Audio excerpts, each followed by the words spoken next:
The makers of Camel cigarettes present Dick Powell as Richard Diamond, private detective.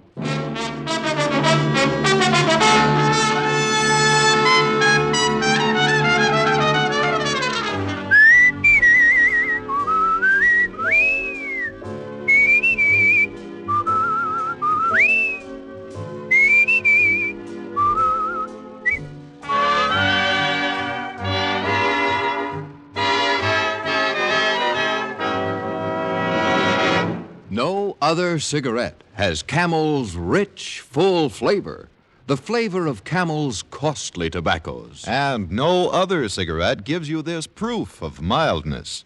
In a coast-to-coast test of hundreds of people who smoked only Camels for 30 days, noted throat specialists reported not one single case of throat irritation due to smoking Camels. Make a note.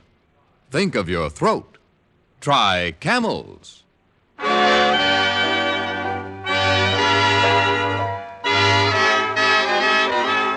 Here transcribed is Richard Diamond, private detective, starring Dick Powell.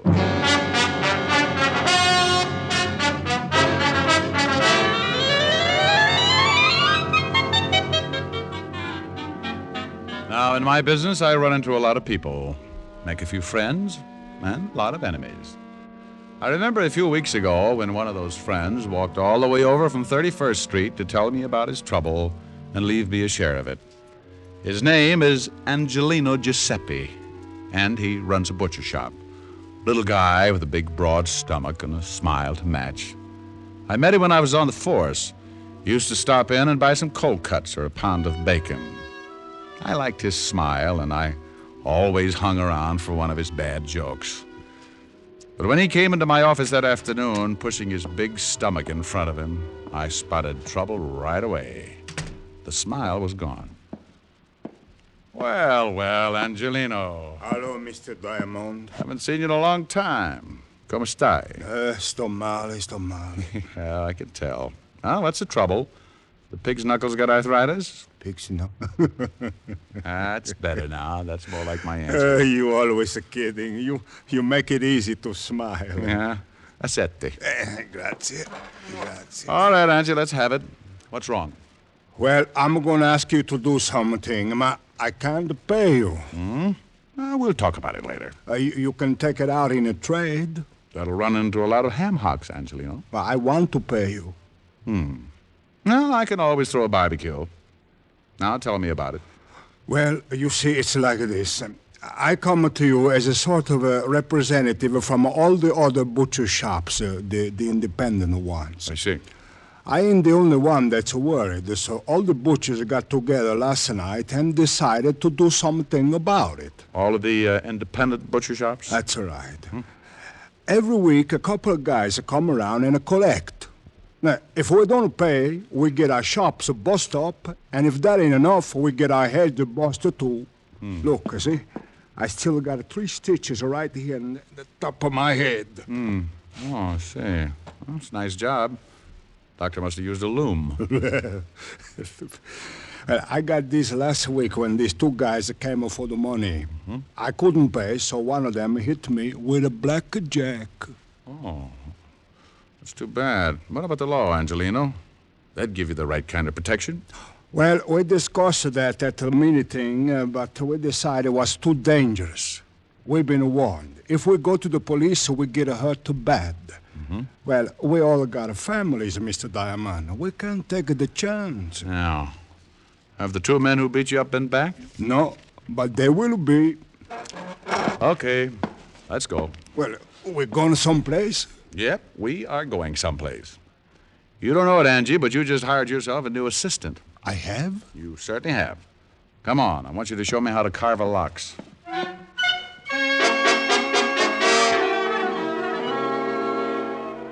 Well, that's what happens when your reputation gets around the butcher shops. I'd been telling Angelino what a great detective I was for the past 10 years, but I should have known he'd never take my word for it, so I had to prove it. We went out, grabbed a cab, and 15 minutes later, I was standing behind the butcher shop counter.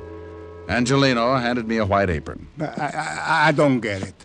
why you want to be a butcher? Angie, you want me to get a line on these guys who do the collecting, don't you? Well, sure. Well, I can only think of two ways I could watch them and not look suspicious. Make like a butcher, or crawl in with the ground round. Crawley. Think of what would happen if someone looked down for the price of ground round and caught it staring back at them. Callista, that's so funny. Oh, now, come on, Angie. It wasn't that funny. Well, customer. Huh? Nothing like learning firsthand. Let me handle the sale. Well, you think you can? Sure. Here she comes. Oh, good morning, Mrs. Hennessy. Oh, good morning, Mr. Angelino. Well, business must be good. I see you have a new butcher. Oh, yes. This Mr. Hangtooth. Mr. Hangtooth. Hangtooth? Good morning, Mrs. Hennessy. Something I can do for you? Oh, yes. How much is the lamb shoulder today? Which one? What? Look, maybe you better let me... Relax, Angie. I'll make it. Which shoulder would you like, Mrs. Hennessy? Is there a difference, young man? Oh, yes. You see, this lamb here is really a ram. A ram? That's right. Hurt his shoulder playing against the Cardinals last season.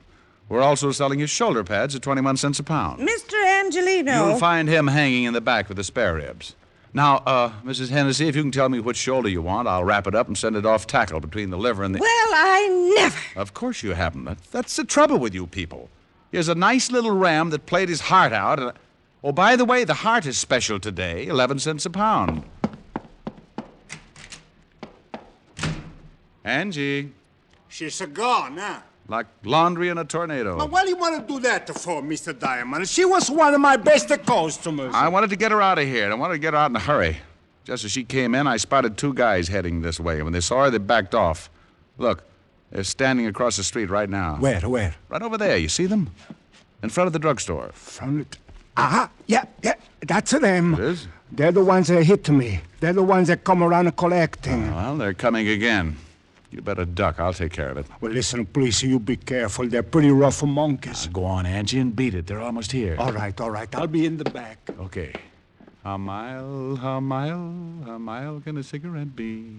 Make the camel 30-day test and you... Well, good morning, gentlemen. What can I do for you? Hey, where's Angelino? Oh, well, he's out buying some old buffalo. I'm the new assistant. Buffalo? Shut up. Well, tell me, new assistant, when'll they be back? Well, it's hard to say, gentlemen. These buffalo are in Wyoming. Oh, yeah? Carl, I think this guy's trying to be funny. You, my friend, win yourself a lamb chop. How'll you have it, with or without the bloomers? Hey, you know something, Red? I think you're right. Hey, what's your name, laughing boy? Hangtooth. Hangtooth? Oh, I'm going to have more fun with that. Blows everybody. Well, look, Hangtooth, you know who we are? How many guesses? You won't need even one. We're in a hurry. We're collectors. Oh, well, we put all the scraps out and back in a can. You can't miss it. I don't like you. Well, I have a friend. Maybe we could double date. Look, let's stop the clowning. If Angelino didn't tell you about us, it's gonna be too bad for you. We're here for some money. We get every week $25. Yeah, last week Angelino didn't have it, so he accidentally hit his head. We figured that all that blood would make him remember it this week. Well, I'm sorry, friend, but Angie didn't say anything about it. Tell me, what does he pay you boys for? Oh, little things. Protection, mostly. You see, if he paid us last week, he wouldn't have hit his head. You know something? I know a big, fat cop who would just love to hear all about this protection Angie's paying you for. You do, huh? Yeah, I do, huh? Well, look, seeing as how you're a new boy around here, maybe we ought to tell you first. Why don't you do that? Yeah, let's go in the back. I like it here. I listen better. Oh, you do, huh? Is that all you guys can say? Now get out from behind that counter. I want to explain the thing to you. Yeah, go on, Red. Explain it to Mr. Hagtooth. Hangtooth. You'll have to pardon me, he don't hear so well. How's your hearing, Hangtooth? Depends on what I'm listening to. Well, listen to this real good. Seeing as how you're working for Angelino, you're gonna need protection, too. So let's have the $25. I want to know what I'm buying. Oh, sure.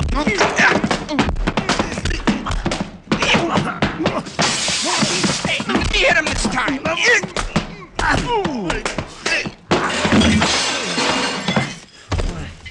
Hey, a rough one. Yeah. You're bleeding. Yeah. Want to get rough, hang tooth? Hey, you're liable to kill him. Yeah. Let him alone. Hey, we better get out of here. Yeah. We'll come back for Angelino later.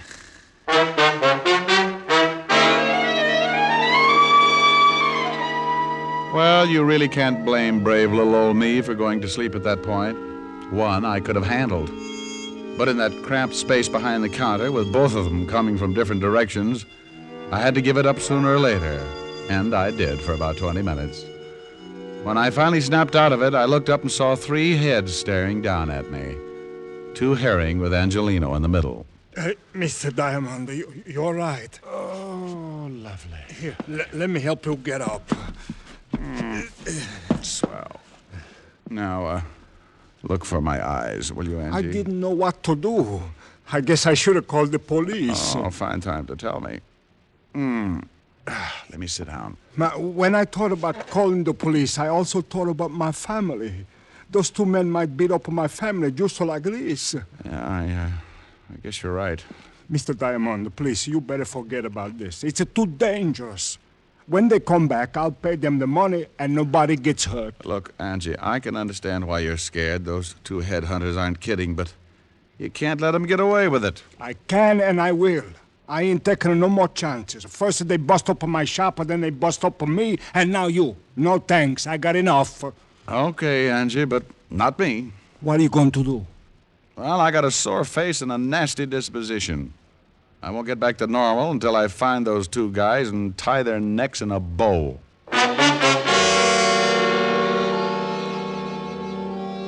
I left Angelino's shop and headed for the 5th Precinct Police Station. I wanted to look up 2 sure bets for the police gallery. One named Carl and the other Red. 2 guys who went around scaring poor little businessmen like Angelino. By the time I reached the station, the aches from the beating were making me very unhappy. And when I walked into the squad room, I spotted something that didn't make things any better. Yeah, what are you... Holy cow, Diamond. Well, Sergeant Otis, I'm glad you noticed. Means I put myself together all right. What happened to you? Don't be silly. I always bleed just before lunch. Well, how did it happen? It wasn't easy. Is the lieutenant in? Sure, go ahead. Well, thanks. Say, Otis, when are you going to start shaving in the morning? Why? What's wrong? Your 5 o'clock shadow is 4 hours fast. Oh. Hiya, Walt. Wow. What hit you? Wait till the bruises show up. I come on in Technicolor. Someone sure did a good job. Yeah. That someone is 2 guys, Walt. One named Red and the other Carl. Red and Carl. Yeah. I got closest to Red. Name matches the hair, busted nose, about 190, very nasty with a sap. And Carl? Dark, greasy, well-dressed if you like the type. Big boy with a scar under his right eye.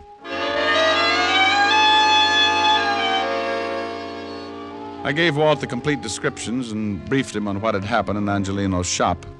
We went down to the mug file and started going through pictures. 20 minutes and 8 dozen charming photographs later, I found what I was looking for. I showed them to Walt, and he said, "Oh, you know 'em?" Yeah, Carl Tate and Red Dillon. Here's the package. Dozen arrests, half a dozen convictions between them. Very impressive. Couple of muscle men.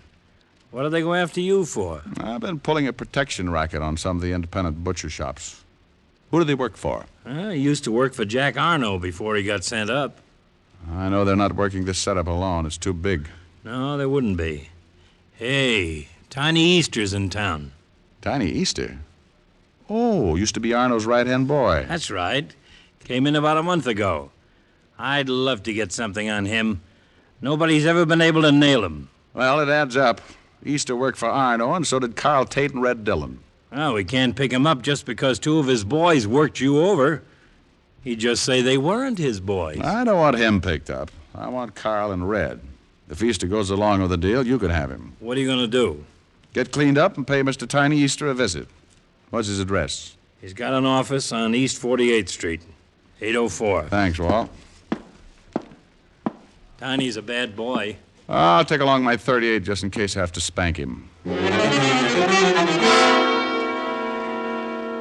I left Walt, went back to my office, took a clean shirt out of the closet, washed up. Locked up again, went down to the street. I grabbed a cab, and 20 minutes later, I was standing in the reception room of Tiny Easter's office. A big guy with a bulge under his arm was trying to be as unreceptive as possible. So you want to see Easter? You have an appointment? No, I haven't got an appointment. Now, tell Easter I'm out here. What's your name? Oh, you're going to get hung up on this. What do you mean? The name's Hangtooth. What? I see. Now, make like an office boy and tell Easter I got a message for him from Carl and Red. You're a pretty fresh guy, aren't you? Yeah, and I'm going to spoil if I have to stand around much longer. You can spoil rotten for all I care. You're not going to see Easter. He's busy. Okay. You know, you get so excited you'll ruin your stomach someday. Oh, I don't think so. You don't, huh? Skeptic. What are you on? I'm collecting scalps. How'd you get by Lefty? He's tied up with a stomach ache. Swallowed a fist. Okay, so you got muscles. Also, you got a pushed-in face. Lefty do that? Carl Tate and his blood brother Red. Oh? What you come to me for? They're working for you, aren't they? You smell like a cop. Name's Hangtooth. I doubt it. And good for you. I'd hate to go through that again. I'm a private cop. Well, now, good for you. I was in a butcher shop when your two boys wandered in and started playing squash with me. I don't like to get pushed around, Easter, and I don't like your racket. I want Carl and Red, and if I get you along with them, the state will hang a medal on me. Looks like you got nothing to lose. Don't look at it any way you like. Now, what about your two playmates? I don't know what you're talking about, Shamus. Never heard of those two guys. I don't think you understand, Tiny. I'm pretty mad.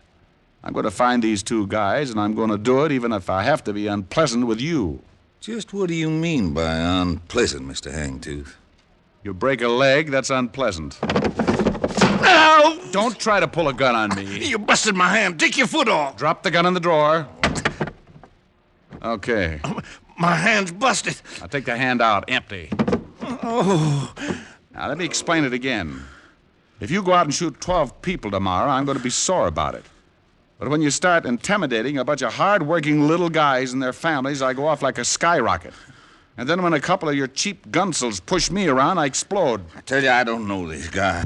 Oh! Look, Easter, please believe me. I don't know them. You worked with them in Chicago. Ah! I'm telling you the truth, Easter. I'll work you over till you look like an eggplant in a subway. Look, whatever your name is, I got boys. They'll take care of you. Who's going to tell them to do it? I am. With your jaw broken? Oh! Now, where do I find Carl and Red? Oh, you knocked all my teeth loose. I got 31 to go. I guess you really don't understand. Yes, I understand. Oh. Now, where are they? You still need some encouragement? No, in the warehouse by the 14th Street docks. What warehouse? Rogers and Sons. Big sign on the top. You mind if I use your phone? Go ahead. Don't you know it's not polite to listen, Easter? Well, what do you want me to do? Go to sleep. No!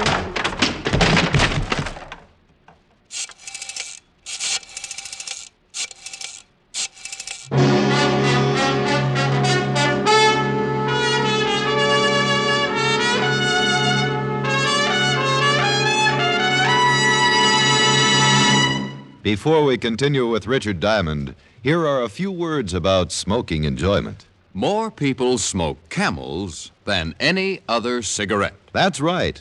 More people smoke Camels than any other cigarette. Behind Camel's great popularity are the two things that mean steady smoking enjoyment: flavor and mildness. No other cigarette has the rich, full flavor of Camel's costly tobaccos that are properly aged and expertly blended. And no other cigarette gives you this proof of mildness.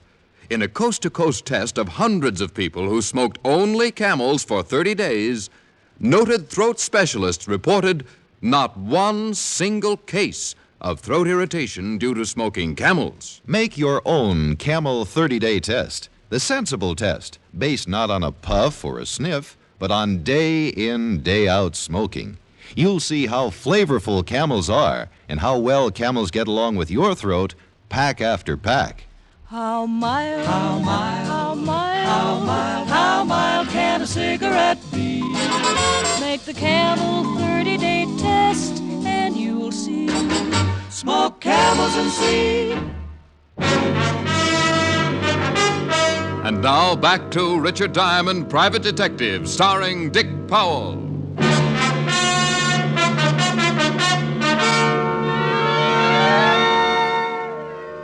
I put in a call to Walt and told him what had happened. He said he'd send a couple of men down to pick up Easter and agreed to meet me at the warehouse. It was getting late in the afternoon when my cab pulled up near the river and I got out. The cold breeze was kicking up little patches of white on the water, and the light fog was moving in from the Atlantic as I started down toward a big building with a sign on the top that read, Rogers & Sons Importing. The place was boarded up, but a window in the basement showed signs of recent use, so I jimmied it open and dropped down on the dark, cold pavement. I held my breath and listened. The place was as quiet as a tomb, so I moved across the room until I found a flight of stairs and went up to the main floor. I opened the door and listened again. Hey, it sure is getting cold in here. Yeah, How long are we gonna have to stay here? till Easter tells us to leave. Now relax. It was Carl and Red, all right. They were somewhere in the warehouse, so I kept on my toes and moved as quietly as possible toward the voices. You wanna play some cards or something? Yeah, it's okay with me. I don't know why we got to hide out like this. Because Easter said to, that's why. We gotta stay cool till he finds out about that guy we worked over this morning. Hagtooth? Yeah, might have been a cop. So what? We were cops over before. I'm cold. Look, just steal the cards and... yeah? What? He did, huh? Hey, what's the matter? Boss! Hey! What's the matter? I don't know, that was Easter. The guy we worked over was in his office, tied him up. He got loose, but the guy's headed down here. Hagtooth? Yeah, just as Easter was gonna say what to do, sounded like he got in a fight. The cops? Yeah, I think we better get out of here. Afternoon, boys. Huh? Hagtooth. Hangtooth. Come back here, Carl. Help me! You shouldn't have pulled a gun, Red. Since when do you butchers carry rods? Since we get pushed around by guys like you. You're the doctor. I'm shot bad. I can't take it back. They'll all be here in a minute. You're a lousy butcher. I hope Carl pays you good. I'll see that he gets the chance to try. I left Red lying on his face and ran toward the front of the building. The only way out was that window in the back, and Carl was sure to be hiding somewhere in the dark, hoping to get around me and head for the basement. There were a dozen places to hide in that warehouse, but I had one advantage. He couldn't see me any better than I could see him. I stopped and listened. Come on, Carl. Red's hurt pretty bad, and the law's on the way. You gotta get me before you can get out of here.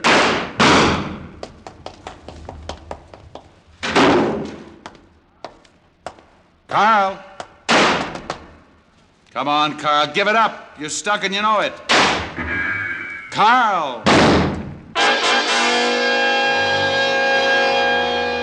I had his position pretty well spotted. By his gun flashes, I could tell he was edging his way toward another large pile of packing cases. I moved off to my left, still keeping his approximate position in line with my gun barrel. It was my idea to circle him, but something changed my mind. A metal ladder stretched down from the ceiling and led up to a catwalk overhead. I went up, one rung at a time, half-turned to keep Carl in line in case he made a break. After what seemed like hours, I reached the catwalk and started crawling on my hands and knees toward Carl's position. I was nearly over him when I heard the door open. Rick! Lieutenant? Yeah? Here's one of them. He's shot up pretty bad. Rick? Come on, Otis. Maybe he's up that way.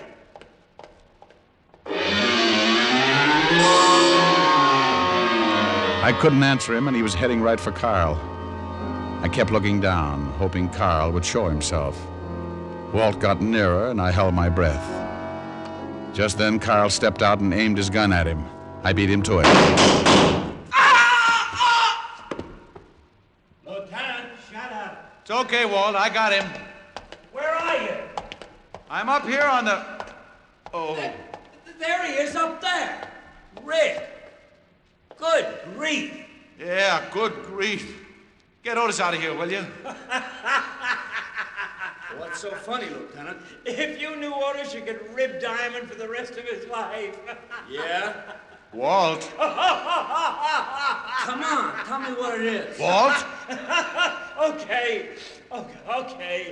Get out of here, Otis. Oh, Lieutenant. You heard him, Otis. Now beat it. Yeah, go on, Otis. Oh, gee, Lieutenant, won't you even... No, he won't. Now you beat it. It's real funny, isn't it? It sure is. I just saved your life and you stand down there and you... Oh. Well, don't look down. Get the fire department. Don't you ever think about these things before you start climbing ladders? Well, it was the only way I could get in a position to shoot. I just didn't think. For a guy who can't stand high places. Walt. Well, it's your own fault. Fault, smalt. Get me down. I'm getting dizzy. It's only about 50 feet to the floor. Walt! Great big boy like you. If you don't get the fire department... Okay. Oh, you big fat ox. I hate you.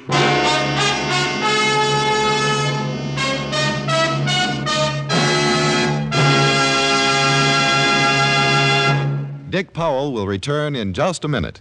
According to a repeated nationwide survey, more doctors smoke Camels than any other cigarette. Again, doctors in every branch of medicine, doctors in all parts of the country have been asked what cigarette they smoke. Again, the brand named most was Camel. Friends, make the sensible cigarette test. Smoke only Camels for 30 days, and you'll see why so many people say, once a Camel smoker, always a Camel smoker. And remember, your best buy is Camels by the carton.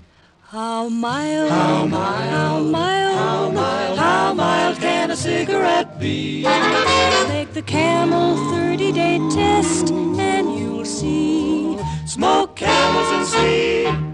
Here's Dick Powell with a special message. Thank you. Ladies and gentlemen, many men who have served valiantly in our armed forces are hospitalized. And as a tribute, the makers of Camels send them gift cigarettes to hospitals in the country and overseas.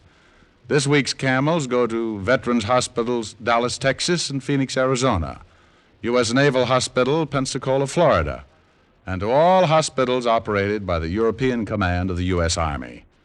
Now, until next week, enjoy Camels. I always do.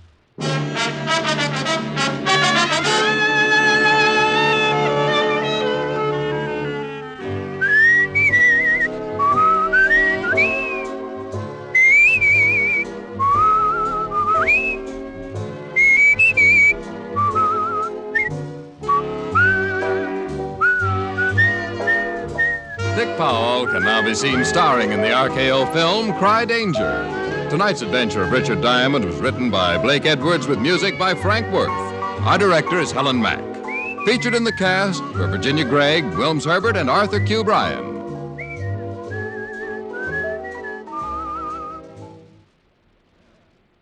Men, whether you buy the handy pocket tin or the big 1-pound tin of Prince Albert, you're in for real smoking joy. PA's Choice Tobacco has a rich taste and delightful natural aroma. It's specially treated to ensure against tongue bite, and it's crimp cut for smooth, even, cool smoking. Get Prince Albert, the National Joy Smoke, America's largest selling smoking tobacco.